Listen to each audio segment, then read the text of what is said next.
उनको साधारण रूप में जानते थे, लेकिन उनको विशेष रूप में तब मिलते थे, बात करते थे। उनकी आवाज़ में इतनी दम, और उन्हीं की ये देन है कि आज जनता दरबार जो लगता है तो जो साथ होता था वो कहता था कि कर्पूरी ठाकुर जी ये है। उन्होंने अपना नाम भी कभी नहीं कहा कि मैं कर्पूरी ठाकुर हूँ।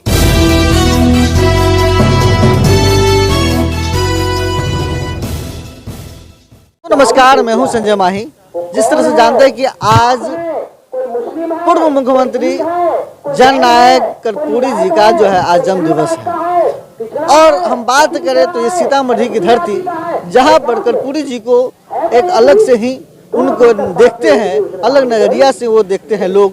और साथ ही हम आपको बता दें कि कई ऐसे लोग जो उनके साथ लगातार मुहिम में लगातार कदम से कदम मिलाए खड़े थे, और इनमें एक ऐसे साथी हैं जो कर्पूरी जी के साथ में रहकर उन्होंने कई लड़ाइयाँ लड़ी, और कर्पूरी जी के साथ में रहकर उन्होंने कई सारे विधानसभा में चुनावी जो है दौरा भी किया। मेरा नाम रघुवीर प्रसाद यादव है जी, रघुवीर माले का रहने वाला सदस्य हूँ, और एक जमाने 1923-4-75 से मैं राजनीति में जीवन बिता रहा हूँ।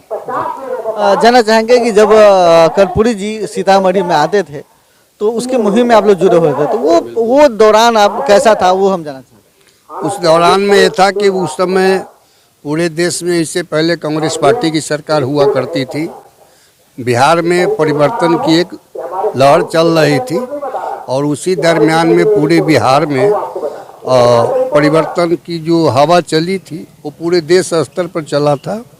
उससे पहले एक पक्षीय सरकार हुआ करती थी। बीच में हिंदुस्तान की परिस्थिति में बदलाव आया, और बदलाव आने के बाद एक परिस्थिति बनी जो तृतीय पक्ष के लोग यानी तृतीय मोर्चा के लोग राजनीति में सक्रिय होने लगे, और उसी सक्रिय में मंडल कमंडल की मुख्य धारा के रूप में समझा गया, और बीपी सिंह के रूप में उसी पार्टी से निकले हुए जो पार्टी बनी थी उसमें केंद्र में सरकार बनी, और उसी सरकार के बनने के बाद पूरे हिंदुस्तान में क्षेत्रीयतावाद का विकास हुआ, और उसी क्षेत्रीयतावाद के विकास के रूप में फिर बिहार के अंदर में परिवर्तन हुआ, उत्तर प्रदेश में परिवर्तन हुआ, और कई राज्यों में परिवर्तन हुआ, और उसके बाद तृतीय मोर्चा का जन्म भी हुआ।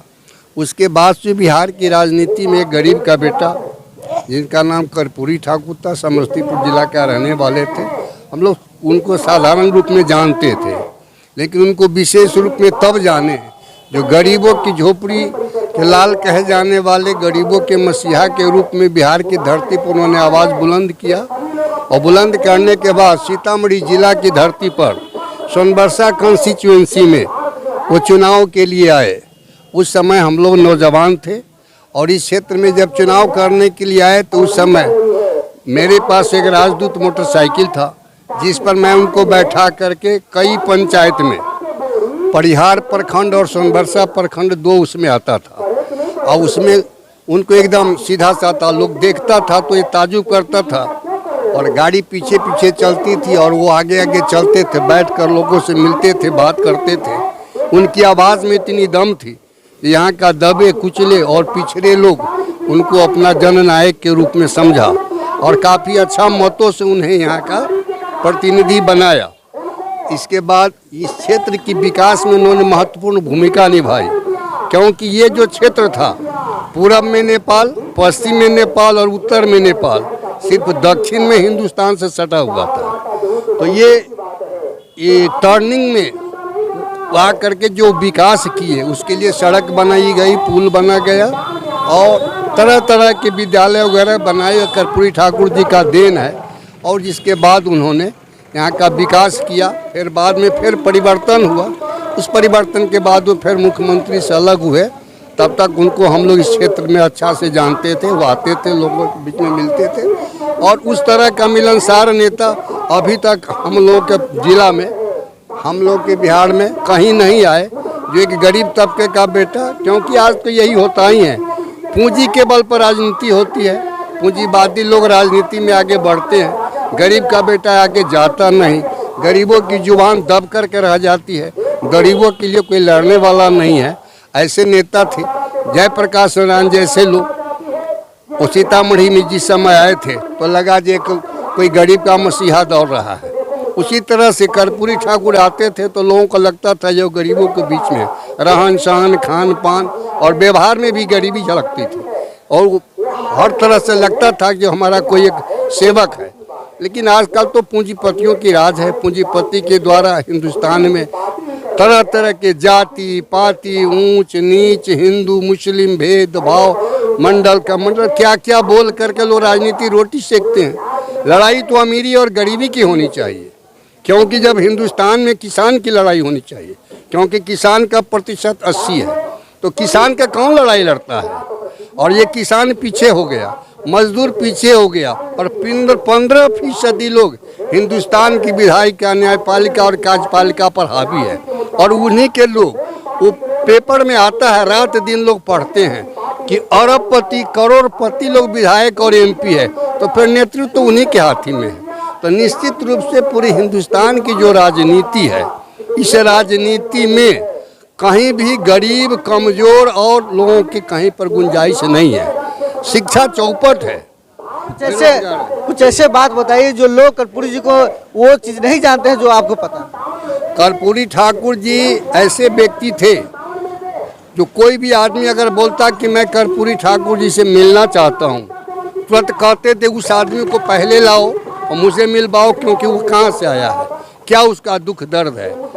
और उन्हीं की ये देन है कि आज जनता दरबार जो लगता है यह कर्पूरी ठाकुर की देन है कि उन्हीं से सीख करके लोगों ने क्या क्या नेता लोग अफसर लोग बुलाना शुरू कर दिए। ये कर्पूरी ठाकुर को देन है। कर्पूरी ठाकुर जब क्षेत्र में जाते थे तो आराम से कहते थे बड़ा मंच मत बनाओ, यहाँ पर साधारण बैठो, बैठ करके लोगों से पूछा करते थे कि आप क्या क्या ज़रूरत है, आपके गांव में क्या ज़रूरत है, आपके शहर में क्या ज़रूरत है। और लोगों को लगता था कि मेरा सेवक है, मुझसे बात कर रहा है, मुझसे पूछ रहा है, मैं फिर आऊँगा आपका, अगर ये काम नहीं होगा फिर आप वहाँ के वोट नहीं दीजिएगा। और एकदम जनसाधारण की तरह बात करते थे, कोई लाम काफ नहीं, कोई खर्च बर्च नहीं, कोई परेशानी नहीं, सिंपल वे में आते थे, सिंपल वे में काम करते थे। ऐसा कुछ कभी लगा कि वो एक नेता है जो सेवक नहीं? वो लगता ही था कि एक साथ लोग पहचानता नहीं। मैं मोटरसाइकिल लेकर के चल रहा था, जिस समय मैं देखा, जाते जाते गए एक पान के बड्डी पर बैठ गए और कहते हैं जरा चूना दीजिएगा, और खैनी निकाले और चूना लेकर खाने लगे। और मैं बगल में मोटरसाइकिल लिए खड़ा हुआ था और वो बाजार पर मंच लगा हुआ था। लोग कहा कि कर्पूरी ठाकुर जी आ रहे हैं, लेकिन कर्पूरी ठाकुर है कहाँ, कोई देख नहीं रहा था, कोई जान नहीं रहा था। तो मुझसे कुछ लोगों ने कहा कि जुलूस आ गया, सारे लोग आ गए, वो है कहाँ। हम गली आ रहे हैं। तब वो बड्डी पर से उठे, मैंने इशारा किया कि यही कर्पूरी ठाकुर जी है। तब लोगों ने हंसना शुरू किया और सब पीछे दौड़ना लोग शुरू किया। फिर उनको पकड़ करके मंच पर ले जाते थे और रास्ते में चलते थे, चलते चलते किसी से बात करने लगते थे, कहीं पर बैठ जाते थे दरवाजे पर कि हमें एक गिलास पानी दीजिए। फिर चलते चलते जाते थे, बात करते थे कहीं पर, क्या आपके इस क्षेत्र की क्या स्थिति है। तो जो साथ होता था वो कहता था कि कर्पूरी ठाकुर जी ये है। उन्होंने अपना नाम भी कभी नहीं कहा कि मैं कर्पूरी ठाकुर हूँ। उसमें ये अलग से उनकी प्रतिभा ही अलग थी, उनका विचार भी अलग था, प्रतिभा भी अलग था। और लगता था कि बिल्कुल एकदम साधारण, हल्का कपड़ा, कम दाम का कपड़ा, शरीर में कोई लाम लस्सो कुछ था नहीं। साधारण प्रतिभा के धनी थे, विचार के धनी थे, लेकिन वो दिखावा नहीं था। और यही कारण है जो इतना आगे बढ़े।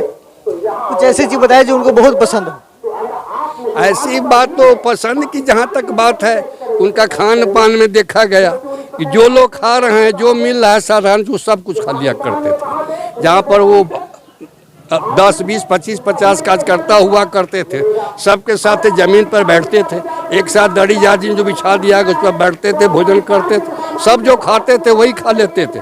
उनके लिए कोई अलग से फरमाइश नहीं होता था।